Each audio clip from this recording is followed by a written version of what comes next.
bringing you news, politics, and whatever else tickles my fancy. Welcome to the Ho Ho Show, and I'm your host, Ho Ho.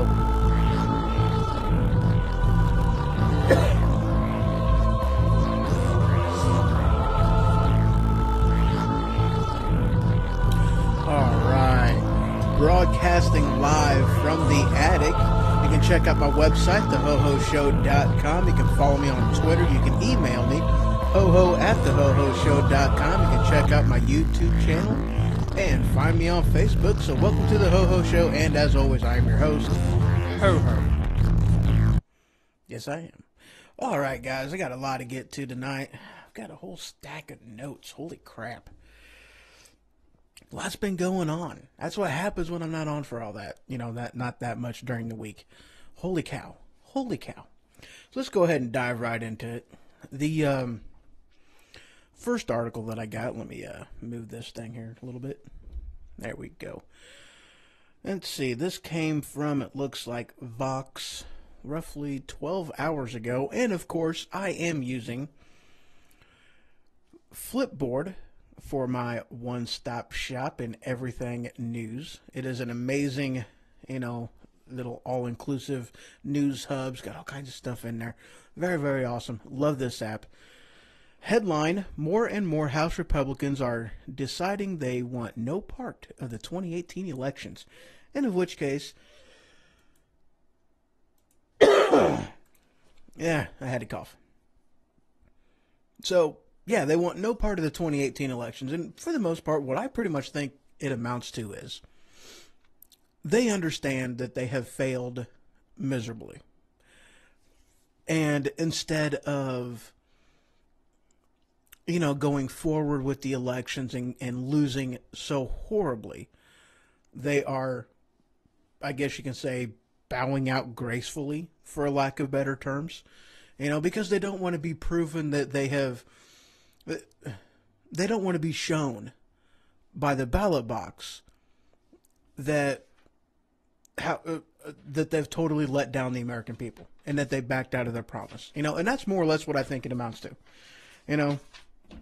I mean, how else can you look at that? I mean, really, you have a majority in the House, a majority in the Senate, and you have the White House.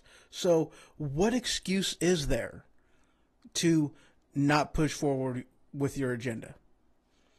The Democratic Party is as weak as we have ever seen it, because, well, Hillary and Bernie Sanders, and with all that crap going on with Russia collusion and everything else, I mean, it's just, there's no better time for them to be pushing forward with their agenda, but they're not. It's ridiculous why, but it just goes to show you, and it just goes to prove that they are totally and completely out of touch. I don't want to say they're out of touch with the American people. They don't care. And I think that's what the problem is. They don't care. They're wanting to go through with their own agenda to hell with the people, and that's what it amounts to, There's not much separating the Democrats and the Republicans on what they actually, on how they think the government should be run. They just differ on who should be in charge. I don't get it. But yeah, they're bowing out. Instead of getting shown in the ballot box how much they suck, they're just bowing out. And I think that's absolutely hilarious. So, next story. Now, this one, yeah. This one's going to take a little bit of time to go through. Because this one is... Alright, this is one of them things of... Oh, is that it? Yep, that's it. That's the right one. Alright, this is one of them things that I've been looking into and hearing arguments. So, a lot of arguments on this. A lot of arguments. And, I can't really say as if the majority of conservatives, really are displaced on their argument. I think more or less the argument that is being pushed by mainstream that the liberals listen to. I think they are the ones who are clueless on, the trend and what's actually going on, because what I listen to and what I read and where I've researched, they pretty much say the same thing of what this article says, but the only problem is that they say that we don't have an argument, or at least we don't have that. Let's just get into it. So this article came from the Federalist. Headline, Why Socialism is Still Awful Despite Its European Image Makeover. And basically is one of the things that this sucker points out is that, all right, let me get into my notes here. I'm such a goon. All right. One of the questions that was raised is why won't the nightmare dream of communism ever die? And more or less what they're saying is that our argument as conservatives, as Republicans, whatever the case may be, that our argument whenever we're talking about socialism is more so pointing towards, like Germany and the Soviet Union, places like North Korea and Venezuela, and especially with Venezuela, that the socialists say that, oh, this is an extreme case, that it doesn't happen like this. If you really want a good idea of what socialism looks like, look over at, Europe and Canada and, where things aren't so bad. And that's more or less what their argument is. And of which case, I understand what they're saying, and for the most part, we're saying the same thing, but more or less why we throw places like Venezuela into it is because that is, yes, that's an extreme. And that is the road that they all will eventually go down to because of a fundamental flaw with socialism. And that is you eventually run out of other people's money. And that is the fundamental flaw of socialism. There it is. And, of course, let's see, they were looking at, the like greatest cities to live, and in which case I think like Vienna was number one. Let me double check my facts here. Still double checking facts. I'm still double checking facts. I can't find it. I read it earlier. I know I did. Well, the rated number one city, if I'm remembering correctly, again, was like Vienna or something like that. And the first rated, or the top rating United States city was, I believe, San Francisco, and of which case it rated 28th. Okay, and of which case they acknowledge also, in this study that, there's probably a curve, and it was, basically designed to put U.S. last because, we rate low in a lot of different ways, not because of how good or how bad a city is. It is basically public access to certain amenities, and of which case a fundamental belief, at least how it was in the United States, was, you make your own way. You want something, you work for it, you earn it, you pay for it. Well, that's not how a socialist mindset works. It wants free access to things. So, of which case, they bring up, no, I didn't put that in there. Okay, never mind. I actually thought that I wrote in there what city that was, but apparently I didn't. So, of which case, okay, with Europe, there's three things that, three major things that a socialist society will provide to their people, basically free of charge. And yes, I put that in quotation marks because it's not free. It's really not free. So, allow me to demonstrate why it isn't free.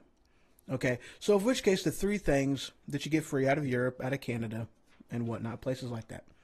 Free transportation, free education, and free healthcare. Okay, now, let's go ahead and tackle, which one do you want to tackle first? Oh, you know what? Just going to throw something out there. As soon as it comes up, there it is. If you are watching on YouTube, Twitter, Twitch, then you can see that on the bottom of the screen I have that call-in number, and that number is 217-917-4405. If you want to call in and be a part of the show, please feel free to call in. Unfortunately, I do not have the chat up and going, so it's not really telling me. You know, if you guys are commenting, it's not going to show me that. I apologize. I haven't gotten that downloaded yet and working and whatnot. However, Skype is up and running, so that is amazing. Feel free to give me a call. Also, I do have the chat up in Spreaker, so definitely if you want to, you know, chime in, I'll definitely see that. So very cool. Let's go ahead and tackle. I'm not going to tackle healthcare first. Let's tackle an easy one first. Let's tackle education. You know, so yes, you may have free access to, you know, free access to education. But here's the thing. You don't necessarily have, you don't have guaranteed access to education. You see what they did there? You know, you may have access to education, but you don't have guaranteed. You know, you have free access, yes, but you don't have guaranteed access. There's your difference. There's your problem. You see, you know, and they have like an aptitude test that you take in most of the European countries, you know, about the age of 12. And if you do not rate high enough on those tests, excuse me, if you don't rate high enough on those tests, and of course, you know, again, at the age of 12, they give you these tests. If you don't rate high enough on these tests, then you can't get into college, and then you will go to a vocational school or, you know, whatever the case may be. So if you don't score high enough on these tests, you don't have access to education. So if it's a guaranteed that you'll get it, sure, you know, it's free if you can get it, but there is no guarantee of your access of getting it. That's where the stipulation is. And let's say you're smart enough to make it in. Well, since it's free, it's overcrowded. And of course, since it's overcrowded, it's also underfunded because it's paid for, again, by taxes. That's what pays for it. Okay? That was my phone. What did it tell me? Yeah, whatever. Okay, sure. So, there you go. You know, you may have, you know, it may not cost you any additional money outside of what you already pay in taxes, but it's not an upfront cost. But that is not to guarantee you that you're going to have access to it. Yeah. Isn't that awesome? So, there's one. You know, there's another one that I'm going to go ahead and tackle into this. You know, and that's you know, just how high taxes are. Okay, let's put it this way. Let's say if you want to own a business, okay, and the example of what was put in here, it was, you know, the whoever wrote this article. Let me get that name out here. Ben. Crap. There's a lot of letters in here. Dietrich. Yeah, I probably didn't pronounce that right. But anyway, he wrote in here that he, you know, he lived 13 years in, I think, Canada, maybe. And he was talking with a person who owned a hair salon. And, you know, this person said, yep, I was right. He lived 13 years, and, you know, and he was interviewing somebody who owned a hair salon. And this person said that their taxes are so high, they have to work 6 months out of the year just to pay the taxes. Let me say that again. Half of their year that salon is open, they have to be open for 6 months before they see, you know, before they are earning any extra besides taxes. So half of their year that they spend, half of their year of earnings goes to paying taxes. That's how ridiculously high these taxes are just for owning a business. just for owning a business. You're taxed out of doing it because they need the money that bad. Because everybody's getting free education, everybody's getting free healthcare, everybody's getting free transportation. Speaking of free transportation, let's go ahead and talk about that. Let's do that one next. Transportation, free. Yes, great. Okay, so let's say you don't want to ride the public, transportation. Okay. Let's say you want to go out there. You think you're free, because you're socialism. Of course you think you're free. You want to buy a car. However, let me see if I can find some of the numbers in here. Because let's just say it was horrible. Okay, here we go. If you want to, buy a car outside of public transportation, prepare to pay more than $1,000 for your license. That's not including any additional taxes that you're going to have to pay annually. And that's assuming that you're not driving a diesel or what's classified as a gas guzzler, something that isn't an economy, type of a ride. $1,000 just for licensing annually. You also get charged annually for things like TVs and radios. You'll have a tax adjuster that comes to your house and will knock on your door and ask you questions like how many TVs do you own? How many radios do you own? And you have to pay additional taxes for all of that crap. Very awesome. So there's your transportation. You may have access to free transportation, but heaven forbid you want to actually own your own car, and then you're taxed out the ass.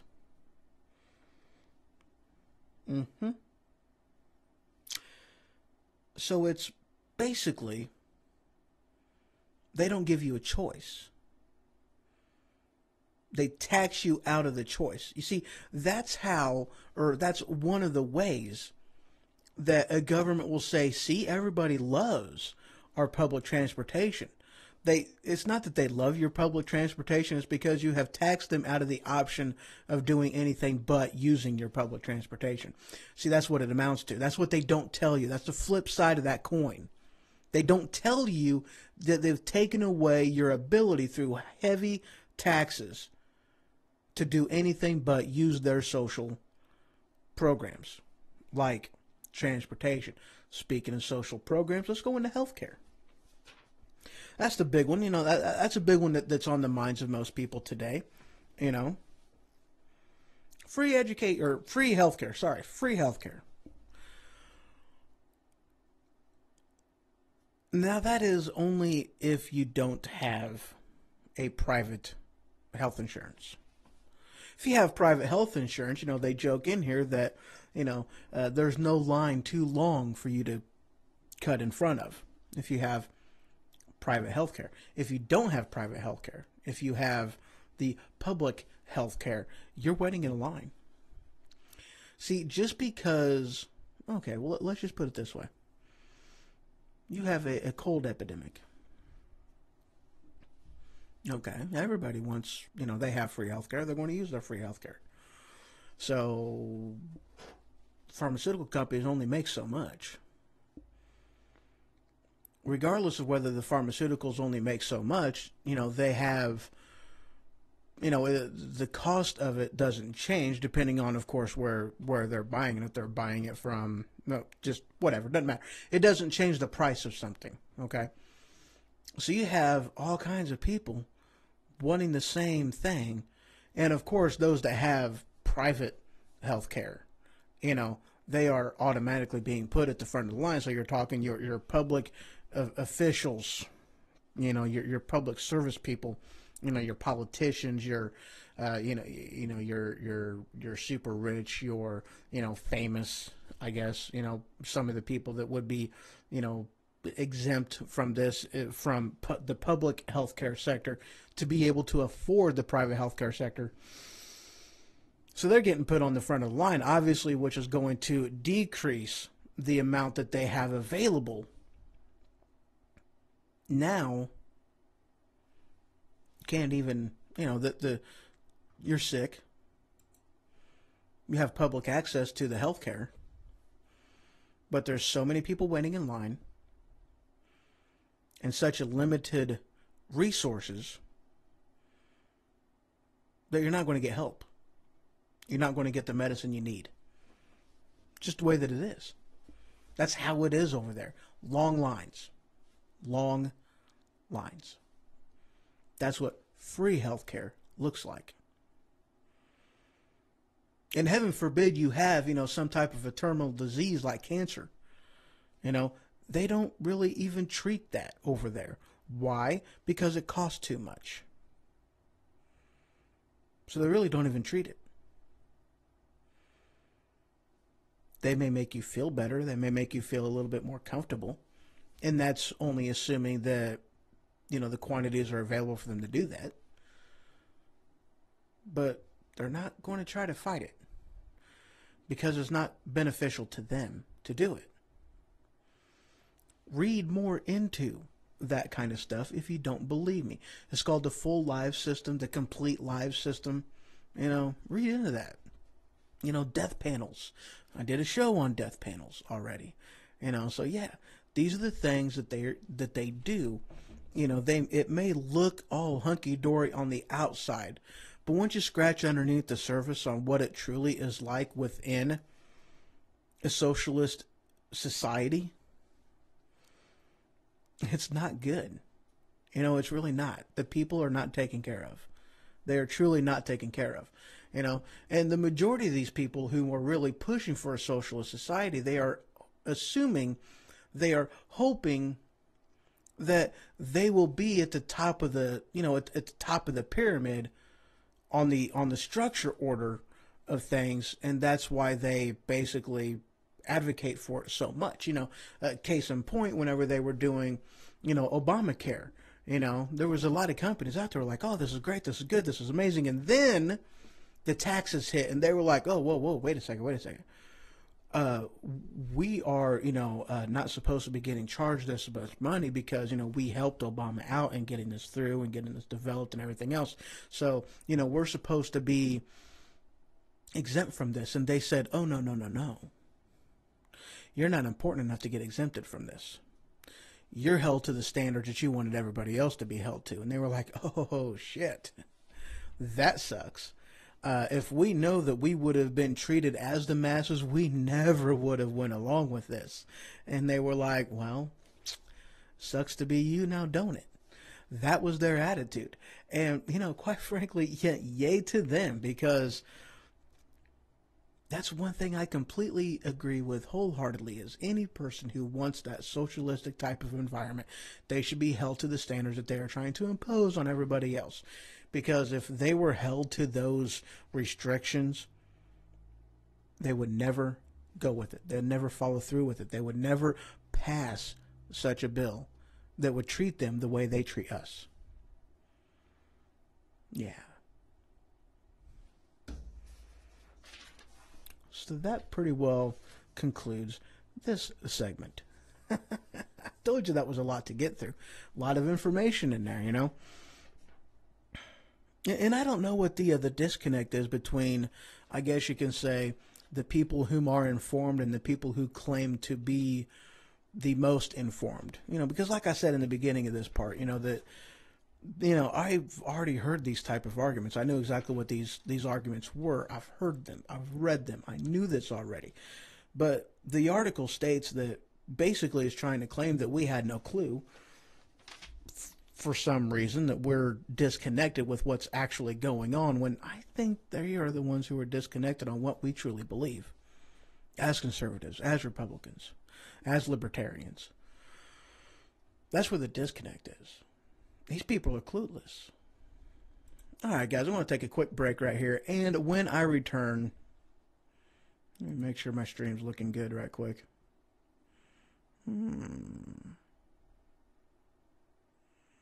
Yeah, it looks all right. Cool. So, quick break. When I return, I am going into... I got a couple articles here. Oh, yeah. Teacher getting suspended for 6 weeks. That's going to be a good one. All right, a few minutes. Be right back. Take care.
Broadcasting live from the attic. Welcome back to the Ho Ho Show. And of course, I am your guest. Still, haven't gone anywhere yet. Ho Ho. Oh, yeah. Alright, so, this next headline. This kind of cracks me up, actually. Let's see, this one hit the wire about 5 hours ago from the Daily Signal. Teacher faces discipline after using wrong pronoun for transgender student.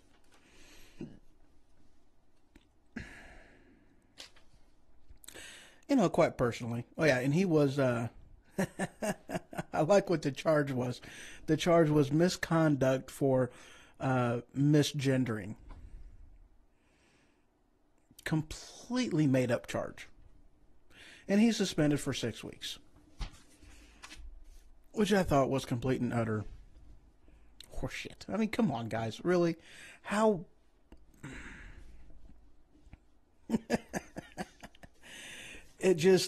wow. I just love it how the party of reason, the party of logic, the party of science... Where's your science? Science says that there's a boy, there's a girl. It's chromosomes. It's X and Y. Or X and X. That's it. You can't really get, stray too far away from that, It is what it is. So you have the party of science that just completely does away with the science because, well, it doesn't fit their narrative of whom they're actually wanting to pander to. Gotta love it. I just thought that one was ridiculous. That's why I brought that one up. Let me see here. Next story I got in. Oh, that one's a good article. Oh, yeah, that's the one I'm looking for. That's the wrong way. Of course I went the wrong way. You know, if I'd actually do these things halfway in order of, when I'm actually getting them and whatnot, it'd probably help me out quite a bit. So this one hit the wire about, let me see, get a time on here, about 3 hours ago. And it came from Red State. Headline, Nope, America, God is essential to morality. Duh. I mean, come on. Okay, now, I just want to kind of throw this in here, guys. Okay, shit. All right, crap. This isn't necessarily an argument per se about religion or Christianity, any specific religion in there, okay? This is a constitutional argument, all right? There is something that I threw into the discussion a while back ago, talking about the Constitution. And let me read you the quote from John Adams. Our Constitution was made only for a moral and religious people. It is wholly inadequate to the government of any other. All right. Why is that an issue, you may ask? Well, here's what it amounts to. You don't really need a heavy-handed government when everybody pretty much has matching virtues. I don't want to say matching virtues, just virtues in general and morals in general. You know that certain things are wrong. And it will also, pretty well govern how you interact with other people and how you treat them and, this, that, and the other. There's not as much. Well, let's get beside that. All right. Here's what it amounts to. When you take God out of everything, whenever you more or less put into here, Darwinism, which is more or less what it amounts to. You see, according to religion, we are different because we were created special from God in His image. If you take God out of it, then Darwin is what you're basically looking into in Darwinism, theory of evolution, whatever. And in which case, the only thing that separates us from animals is, one stinking chromosome, and in which case, what is one chromosome? It's the only thing that separates us from apes. And in which case, if you're telling people that they are animals, then eventually they will start acting like animals. And, hey, Chicago, perfect example. You have nothing but the law of the jungle.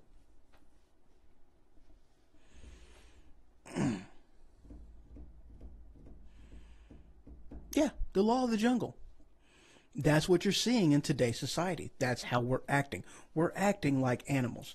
Now, this article, one of the things that it points at, and I actually thought it was entertaining for me. Okay.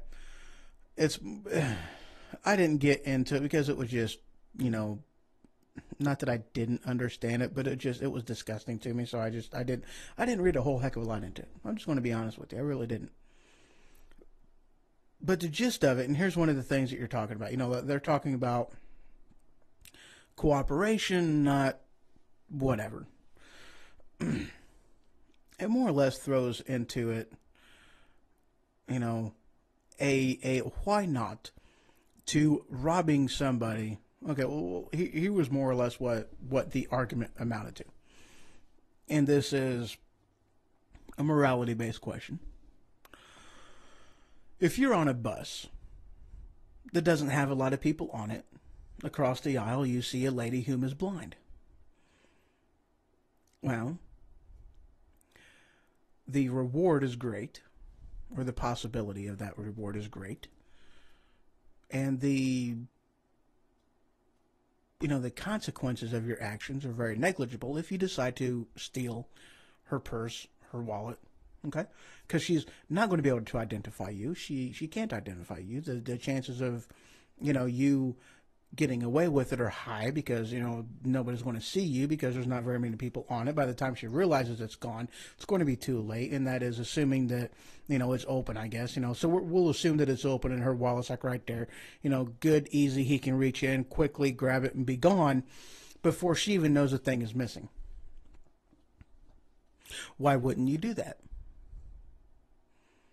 A morale question is, of course, you're not going to do that because it's wrong. Theft is wrong, But when you're talking an argument of, jungle survival, the law of the jungle, period, not necessarily, I don't want to throw that into it, but the law of the jungle, why would you not steal it?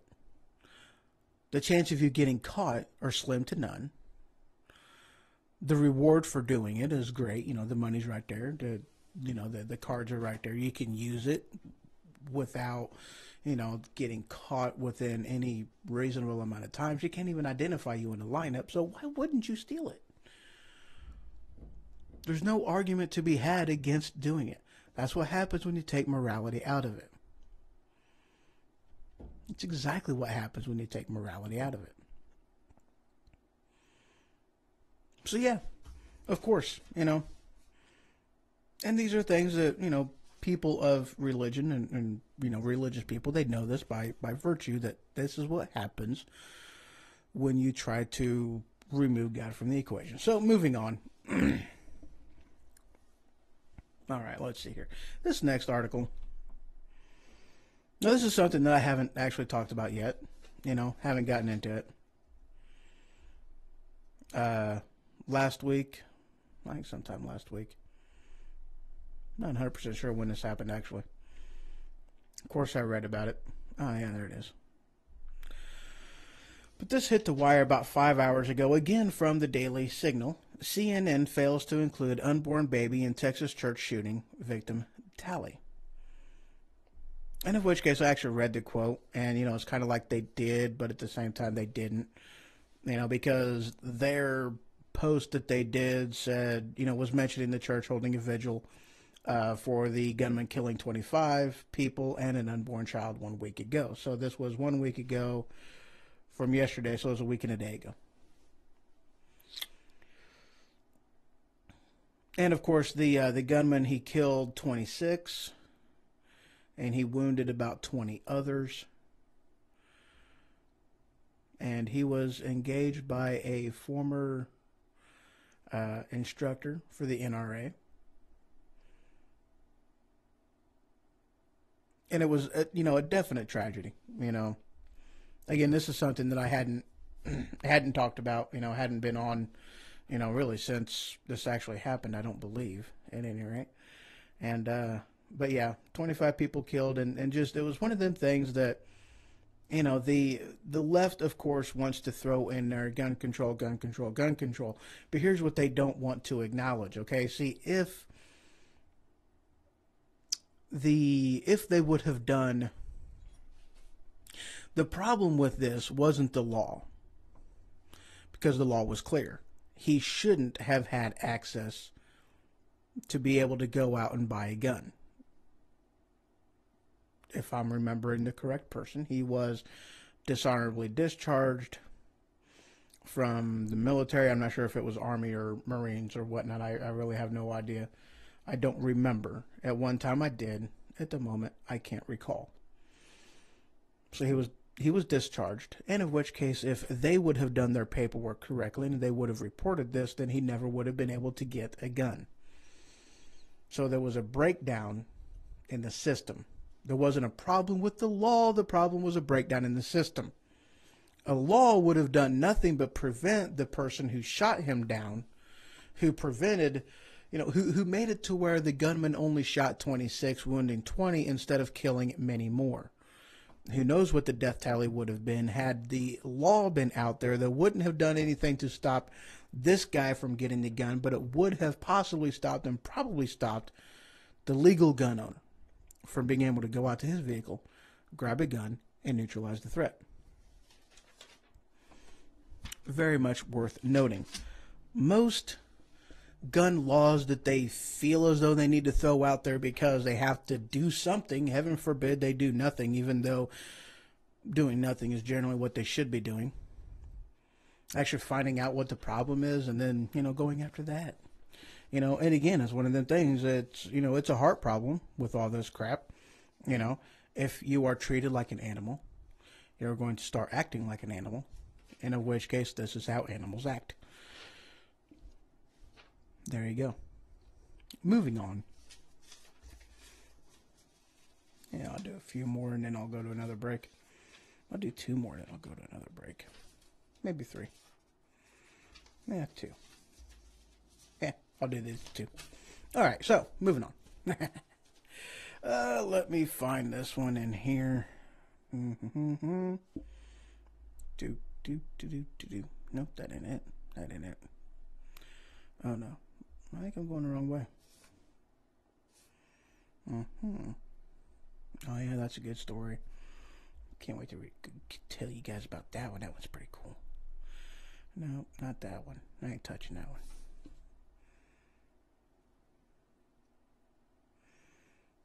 one. No, I guess I didn't do that one. Wow, where did this one go? Oh. Okay, here we go. Hey, both these stories are back to back. Cool, that's pretty awesome. All right, so this one came from Newsweek, actually, about 3 hours ago. Headline: North Korea complains about U.S. military bringing nuclear war equipment near the Korean Peninsula.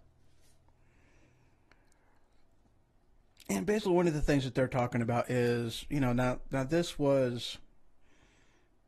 Okay, I'll go ahead and do both of these stories because the other one that they're doing, North Korea says deployment of U.S. aircraft carrier groups raise nuclear war threat.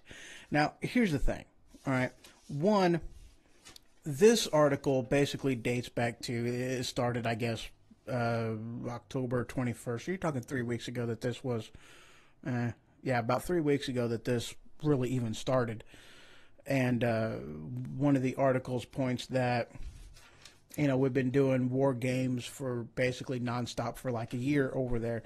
And of which case it's like, okay, guys, listen. The U.S. and South Korea has been doing war games regularly as long as I can remember. Okay, so this isn't anything new that we've been doing.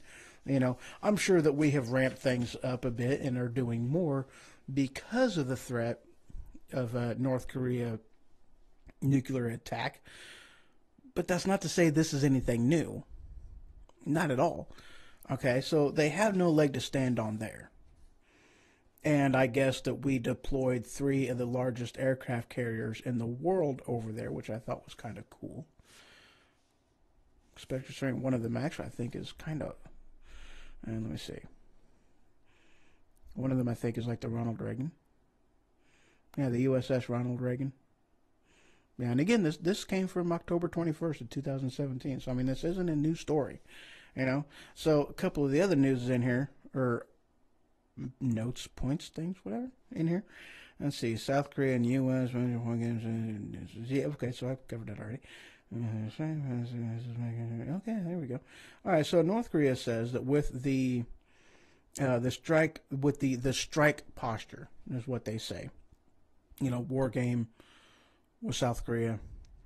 Yeah, there's going to be a particular type of strike posture. They say that it's making it impossible to predict nuclear war. And, oh, wow. All right, so I skipped that. Oops, didn't mean to do that.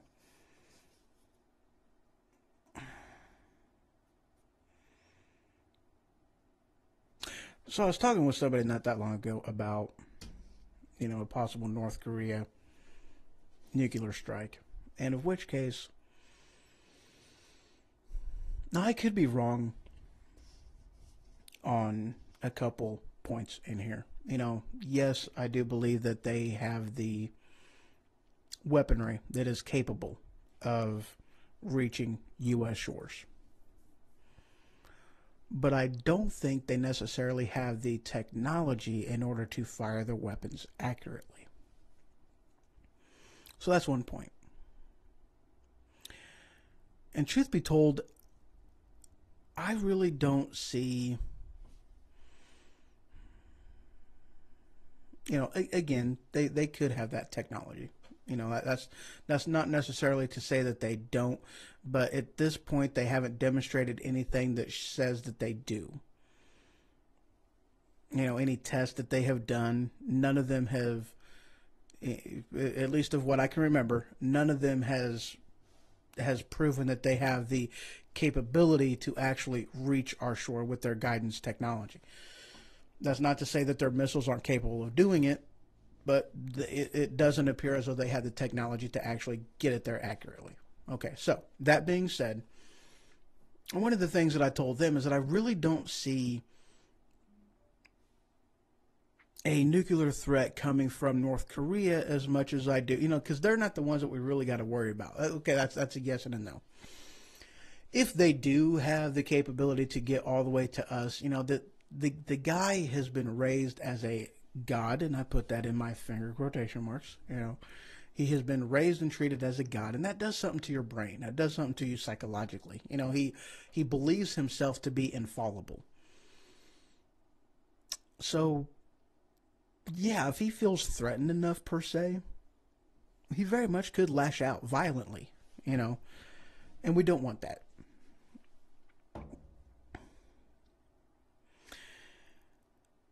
The people whom could actually attack us, as far as that nuclear warfare goes, would be, places like Russia, China, Japan, I believe. But they're not going to attack us because they, it's that mutual destruction. Guaranteed mutual destruction, I believe is what they call it. I could be wrong on that too, but mutual destruction is basically saying that they're not going to attack us because they know that we would retaliate and attack them before their bombs ever fell on us. So there's no way that they would be able to get away with attacking us without us also attacking them.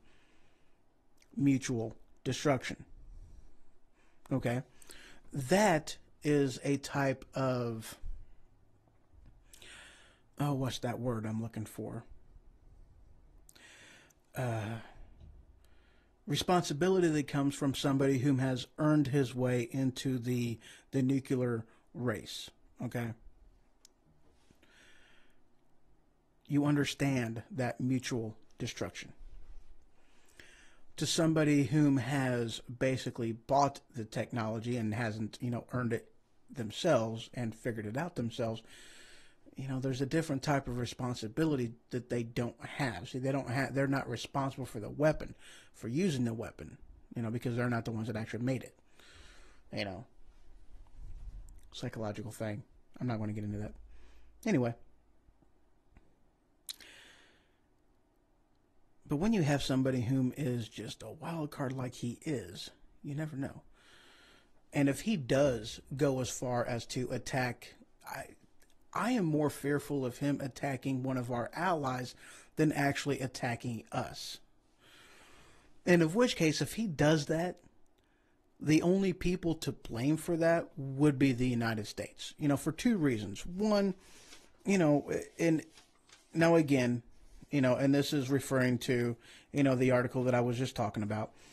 If they actually have, because of, the heightened tension between the North Korea and the United States, if we have bumped up our military presence over there and we are just posturing, as they say, that's one of them things, and this is a scriptural-based argument, of course, and, the Last Supper, I believe it's the book of, it's either Mark or John, I don't remember which, but the Last Supper, the whole Second Amendment argument, but if you are an instigator, you're asking for the trouble that's coming your way. And in which case, if we have been doing more posturing and just doing all these just because of his inability to see reason, then, well, we are kind of partially to blame on that. When does it cross the line from, readiness and preparedness to just flat being a dick because you can? When does it cross the line and go into being an instigator instead of just being prepared and making sure you're ready in case something bad happens? I don't know. But again, I really don't think that's the case, though, because, but we've been, I mean, it could be. I don't want to say it's not the case. I mean, it very well could be, and in which case we're probably just being douchebags on that. But, hey, it is what it is, you know. Don't you like how my logic goes in circles on that? On one hand, I don't want to think that we would be so, just doing this to instigate a response out of him. But at the same time, and here's kind of where my argument is going with this, if he does go and attack one of our allies, we are to blame him. No, we're to blame ourselves for that attack. And the reason being, this behavior from him isn't anything new. Okay? I already did an episode on this a while back ago talking about, let's see, what's her name? Our ambassador to the United Nations. And she lays down this huge, I didn't get completely into, I mean, there was a lot of information, a lot of, quid pro quo, back and forth, a lot of him and ha and pa, and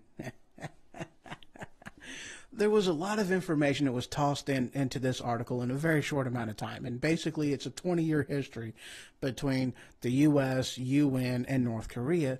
And it simply laid out that they have a history of getting their panties in a bunch. This is North Korea has a history of getting their panties into a bunch, throwing a fit, and then people give in to give them their demands because, heaven forbid, just go back to your room, little Kim Jong-un and, his dad, Kim Jong-il, just go to your room and just, okay, now you've had your warm glass of milk. Now you're in your room, your TV's on, everything's good. Now go in here, sit in your corner, and just behave, and he gets upset, he cries, he whines, he throws a fit, and then, he threatens somebody else with an attack or some other type of an attack, and then instead of just going in there and taking care of business,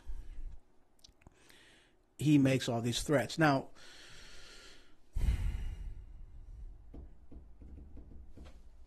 I don't know when the last time he actually carried through with any of his threats, and maybe that's one of the things that we're doing at this particular point in time is we're just daring him to, do something.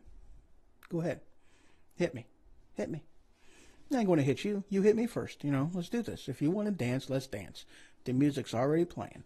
And that's probably what more or less is going on. More than likely, that's what it amounts to. And it's one of them things, it's either hit me already or go to your corner, sit down and shut up, because you standing here throwing a fit ain't going to cut it no more. It's very possible that's what's going on.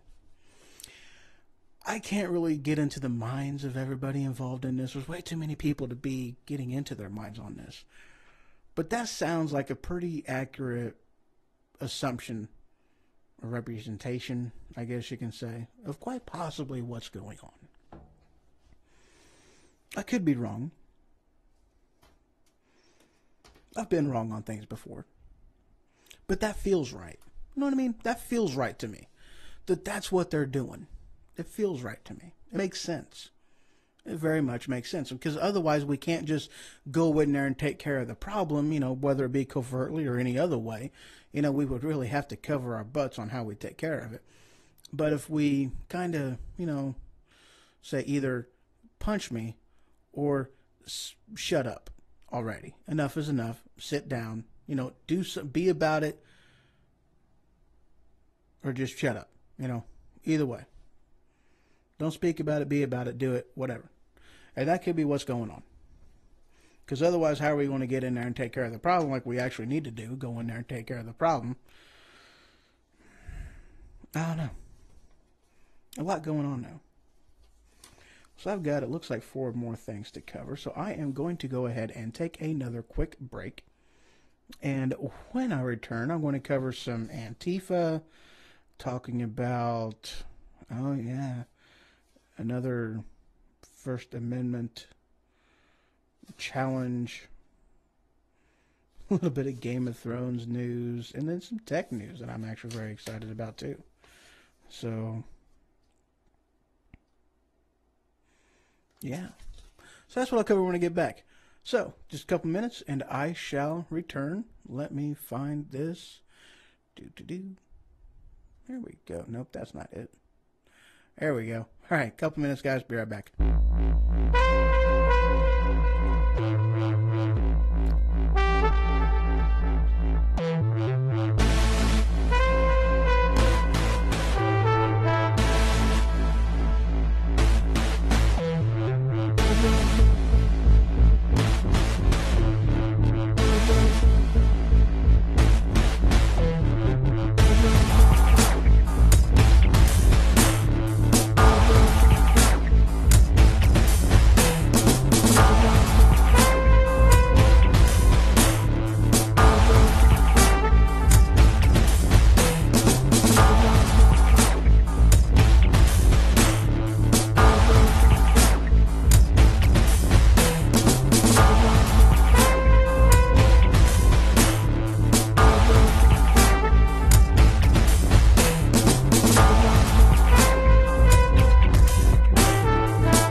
All right, small hiccup in the program there. Sorry about that. So, welcome back to the Ho Ho Show.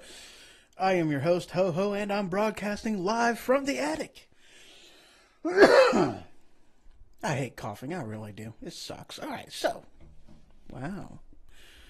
There we go. All right, now, the next headline I'm wanting to get to. Yeah, I should have done this when the music was still playing.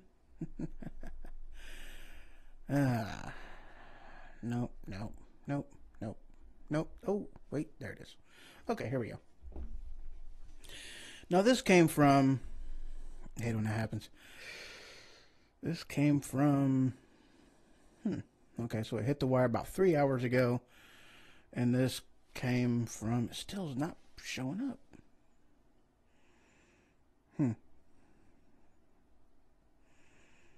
Yeah, I have no idea where this actually came from. But the headline, Antifa and Anti-Semitism. You know, it seems to me as though these guys are just more or less doing all this stuff just to create division. You know, they're trying to... It seems as though they're trying to... Okay. Of course they're fighting for socialism. Of course. You know. And of which case, taking other people's stuff. You know, I actually listened to some thing a couple days ago. And it was like, you know, hey, wow. You know, finally interview somebody enough and then, you know, more of the truth comes out. And the guy just looks like an idiot. I had to laugh. It seems as though they're almost wanting to, you know, break apart the party. In a matter of speaking. Because it seems like that's more or less all they're really doing anyway. But I had seen online, you know, like I guess what they say is the uniform for Antifa, you know, and you can buy it for like $370 some odd, you know, and it's just something that's got, you know, like an older, you know, like World War II era, you know, BDU, and you know, just got stuff, you know, that Sharpied on there and whatnot, you know, slogans. Things that they say and whatnot. I didn't actually find it in here, but you know, yeah, it cracked me up. But yeah, it just seems as though they're doing nothing more than just creating division, trying to break apart the party and bring about a type of socialistic goal. I don't know how they think what they're doing is actually going to bring about that kind of change, but, hey, that seems more or less what they're actually doing. So, the next story. Okay, there we go. Let's actually look for this. Nope. Nope. Dadgummit. Well, the headline is, there it is. This came from the Daily Signal about 4 hours ago. Headline: Supreme Court to hear case on whether California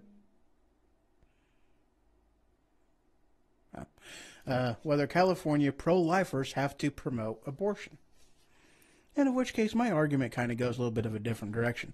Are you forcing the pro-abortion people to, talk about pro-life things, to bring about, contraceptives and, more different, protection and abstinence and,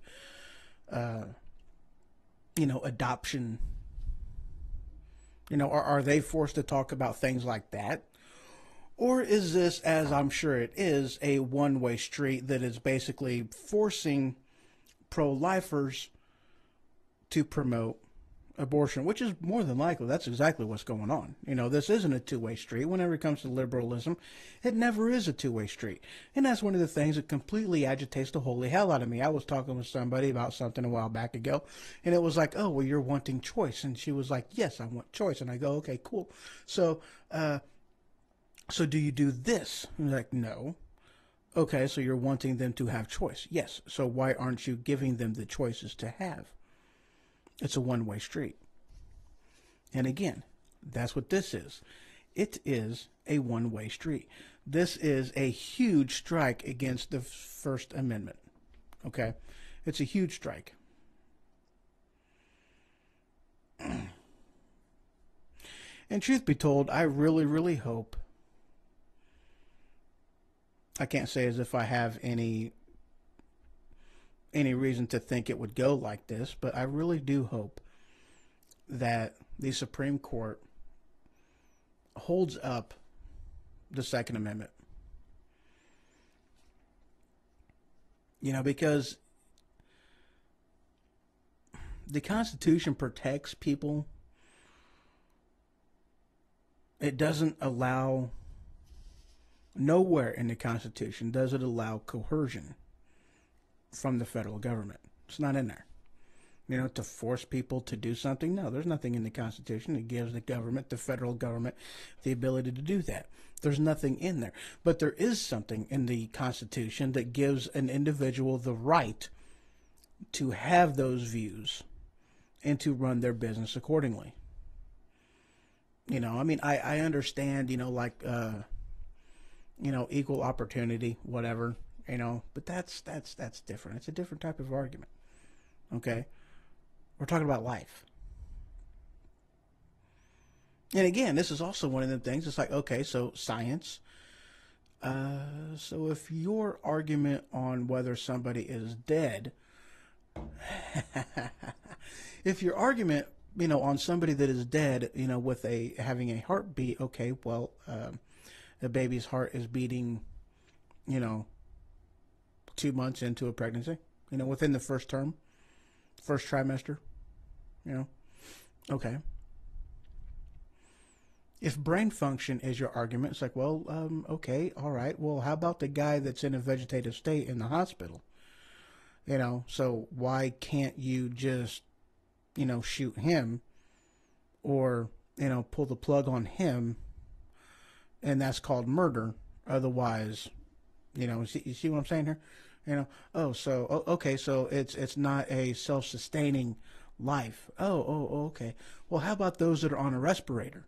You unplug that respirator, then they're not able to sustain their own life, so it's okay for them to die. Oh, no, it's not. Oh, okay. So they pick and choose how they want to make the argument and where they're going to make the argument when it comes to pro-life versus pro-choice.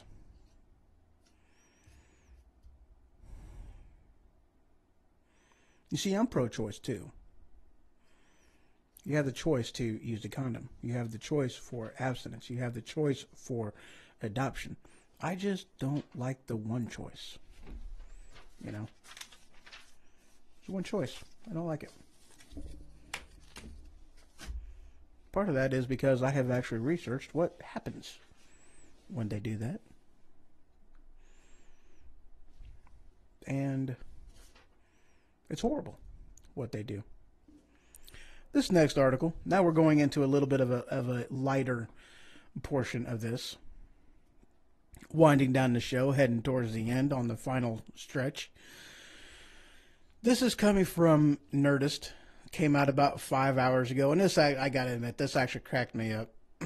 So, headline, Jason, I know I am going to butcher his last name. Jason Momoa, maybe, can still speak Dothraki from Game of Thrones. And I thought that was absolutely hilarious because the guy, the writer of Game of Thrones, you know, this is one of them things that's just not thrown out there as a, you know, nobody can double check it and figure it out and whatnot. No. This is one of them things that people have, you know, nerds, they've gone to the extent of, you know, translating it, yada, yada, blah, blah, you know. It kind of goes along the same, you know, same standpoint as with Klingon, okay? This has been in the Nerdist community for so long that there is, I mean, you can learn how to speak Klingon. You can learn how to do it. There's things out there that will teach you how to do it. And it seems as though the same type of thing is used in Game of Thrones with the Dothraki, their language. So that just cracks me up, you know, that, you know, even after all this time, you know, he was only in it for, you know, one season, and after all this time, he can still speak it. And according to this video, he can still do it basically, what's that word? Fluently. Yeah. So I thought that was cool. It cracked me up. I'm a geek. I like geek things. And speaking of geek things, the next headline. Now, this is pretty kick-ass, actually. It really is. Let me find it again. I've got my note, but let me get to the article. There it is. So this came out of The Verge about 10 hours ago. AT&T and Verizon are going to build cell towers together. Now, this is pretty cool, okay? Now, one of the things that I kind of, you know, whenever I was looking at this, so AT&T, they do a GSM type of a network, and Verizon does a CDMA.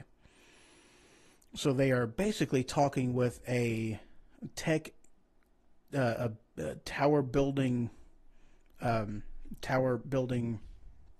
company, and I guess they're even using, you know, an underdog company. You know, because the top three, it mentions them, and they decided to go with a third party, and it said that they had their reasons. I didn't get into what those reasons were, but they're using a company that is going to make them for both the CDMA and the GSM networks, and basically going to be building, you know, and I thought I read like basically a number of what they're looking at building, but I didn't see that in this particular article. And if I'm remembering correctly, like hundreds of different towers that they're going to be building. And it's also going to be one of them things, from what it looks like, that they're going to be building these in certain areas, and then they're even going to be, you know, bringing about components from other towers that are already up and in existence. And I don't necessarily know how that's exactly going to help with just the exception, just moving around the map a little bit and, you know, just broadening the coverage. But maybe they're going to have to, you know, amp up their, you know, service antennas to make them to where they can go over a longer distance. I don't know, but that's almost what it looks like they would have to do, considering what they were talking about doing. So why does this matter? Well, this is cool, actually. This is very cool. Because, you know, I mean, just think about what's going to happen. Better coverage for your cell phone. That's just cool.